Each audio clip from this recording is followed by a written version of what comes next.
How to Train Your Dragon, Isle of Burke, and Celestial Park. Joni Conway and her daughter Lindsay made the trip from California. Based on what you've seen and based on what you've heard, what are you most excited about once you get inside? All of it, but toothless. We want to meet toothless. Dragons, for sure. It's between Harry Potter and Dark Universe. Do you have a land that you're really excited about? I like the Monsters Land. Yeah. The way you enter each land is super impressive through the portals, and the middle of the park is incredible. This will be Adam Zubak's third time inside Epic Universe, one of the perks of living in Orlando and being an annual pass holder. If you could give a piece of advice to anyone who hasn't been yet, what would you tell them? Be prepared to be patient. You know, it's a lot of the rides will break down from time to time, but it's part of the new experience. It's totally worth the wait. Be patient. That's always good advice when you're heading out to the theme parks, right? Looks beautiful out there. So excited everyone's enjoying their day. You can imagine this is increasing traffic out near Universal, and the state and the county have poured millions into road improvements and construction in that area. News 6's Angie Casada hit the road and shows us how it's looking out there. We're here at the corner of Universal Boulevard and Kirkman, which they say Kirkman's going to be one of the busiest ones when it comes to just the brand new Epic Universe opening today. And we've seen a steady pace of traffic. Nothing too crazy, but the sheriff's office says there's going to be a lot of changes to take care of these crowds. The gates to Universal's Epic Universe are finally open, and so far, so are the roads. News 6 took a drive around the area near Epic Universe earlier today. And despite the crowds, traffic was smooth and steady. The park's grand opening has drawn big crowds, but no major backups. Deputies do have extra patrols out keeping an eye on the area as visitor numbers grow. How do you feel about this traffic with Epic? I work there, so it's great. Has it been easy? Yes. Some visitors are here for the very first time, some from Florida and some from halfway around the globe. Have you guys come across any crazy traffic since you've been here? Not really, no. It's not been too bad. We only arrived Sunday, so we've kind of hit a couple of water parks and stuff, and it's been okay. In addition to millions of dollars improvements to I-4 and surface streets near the park, Universal added new lanes and signage to help with the expected surge. And today, it seems to be working.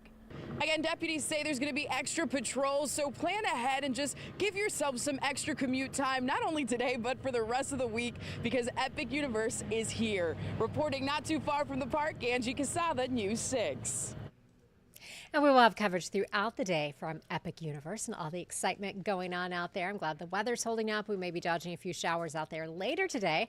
I'll break down your full forecast for you, taking you into your holiday weekend coming up. And stay with us. Michelle Morgan has that look at 6 things you could do this weekend across Central Florida. We're back in 2 minutes.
I'm meteorologist Michelle Morgan in Eustis, where the second annual Sweet Corn Festival will be happening right here at Amberbrook Farms this weekend. So we have our Sweet Corn Festival this Saturday and Sunday. It goes from 10 a.m. to 5 p.m. With your ticket, you get all-you-can-eat corn, and you also get 6 free ears of you-pick corn. Yeah, and everything this weekend is pretty much included with admission, other than, of course, some of our you-pick options. But as far as activities for kids, those are mostly included with admission. Also Saturday, it's fiesta time with the super fun 5K run in Orlando. The Ole Ole 5K starts at 7 in the evening. Honoring the brave men and women who gave their lives in service to our nation, a Memorial Day program will be held on Saturday at the Veterans Memorial Park in Leesburg. It starts at 10 a.m. Another year of local art and food at the Milk Mart's 9th birthday bash in Orlando. It kicks off at noon on Sunday. The rock and roll concert and car show in Castleberry starts Saturday at 4 p.m. Bring the kids to get an up-close look at classic cars in Old Town Kissimmee on Saturday. It starts at 1 p.m. and lasts all day. And those are my 6 things to do this weekend. I'm meteorologist Michelle Morgan. Looks like you got a lot of options if you haven't made your weekend plans. We will be dodging some storms. We'll talk about that in just a few minutes. But first, national news now. The House last night narrowly passed President Trump's budget bill. CBS's Bradley Blackburn tells us what happens next. After weeks of intense negotiations, President Trump's budget bill has passed the U.S. House by the slimmest of margins. On this vote, the yeas are 215, the nays are 214. With one answering present. The bill is passed. President Trump praised the passage of the bill, posting on social media, "This is arguably the most significant piece of legislation that will ever be signed in the history of our country." The bill makes permanent Trump's 2017 tax cuts, which were set to expire next year. It also cuts taxes on tips and overtime. It increases spending on the military and border security. To pay for all of that, it cuts spending on food stamps and slashes nearly $700 billion from federal funding for Medicaid, which the Congressional Budget Office says would lead to nearly 8 million people losing health coverage. What we've seen is the largest cut to Medicaid in American history. The bill now heads to the Senate, where several Republicans have voiced opposition to the Medicaid cuts. House leaders know changes to the bill will be needed to pass it in the Senate, but warned their colleagues not to go too far. We have a very delicate equilibrium that we reached on here. A lot of work went into this to find exactly the right balance. And you all saw how perilous that was over the last week as it developed. And I encourage our Senate colleagues to think of this as a one-team effort, as we have, and to modify this as little as possible. Republicans are hoping to get the bill to President Trump to sign by the 4th of July. Bradley Blackburn, CBS News, New York.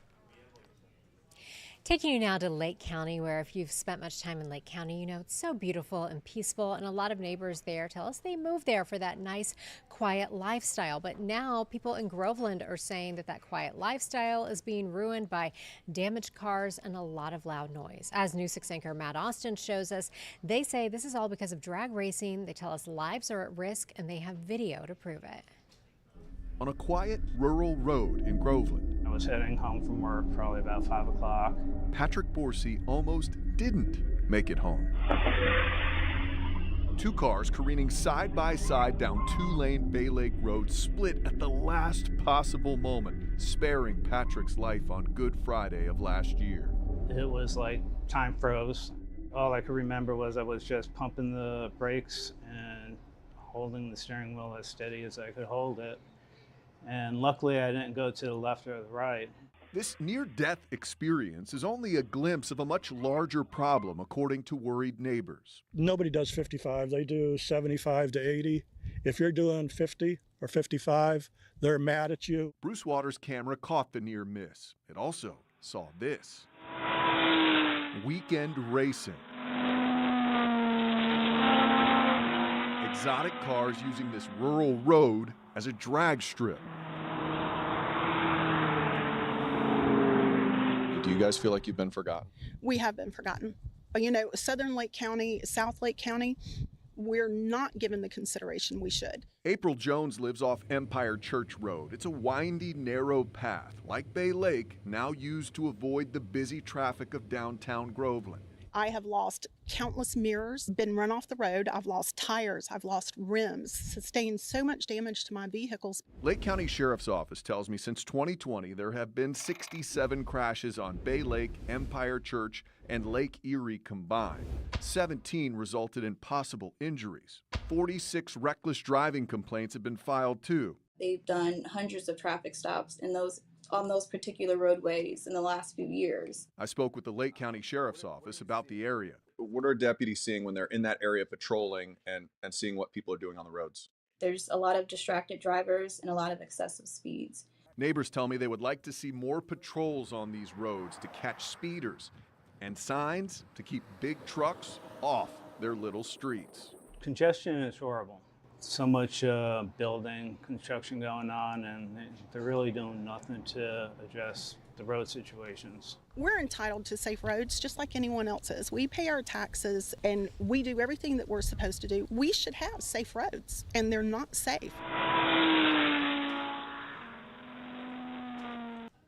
Man, that was Matt Austin reporting. Really feel for those people living out there. Yikes. All right, let's get a check of your forecast for you as we move you into your holiday weekend. We are talking about the potential of tracking some showers and thunderstorms, especially later today and into this weekend. Here's how the radar looks for you right now as we are scanning out. You can see our East Coast sea breeze setting up that little thin green line there, not producing any showers, but we do have about a 30% chance of seeing some rain today. Some of those storms, especially across our southern counties, could become strong. So we're talking about the potential of some isolated strong storms with some gusty winds and some small hail. Right now, a lot of us are sitting in the 80s, 88 in Orlando and Kissimmee, 84 in Ocala, and it is 85 in Daytona Beach. Here's how it feels when you factor in the relative humidity. Now, yesterday at this time, we all felt like we were hovering right around that 100-degree mark, so the heat isn't quite as prevalent for us today, but we'll still be warmer than normal. Feeling right now like 90 in Orlando, and it feels like 88 in the Villages. Average highs today are around 89, so we'll be right in that range, maybe a few degrees above that. 91 for your high today in Kissimmee. You go to 90 in Orlando and 91 in Ocala. Now we have a front moving through the area right now. This front has lost a lot of its energy. It will continue pushing to the south as our sea breeze is set up, and with that front in the vicinity of central Florida, that may enhance a few of those showers to potentially become strong. So we will be watching for that. But again, our rain chances for today are about 30%.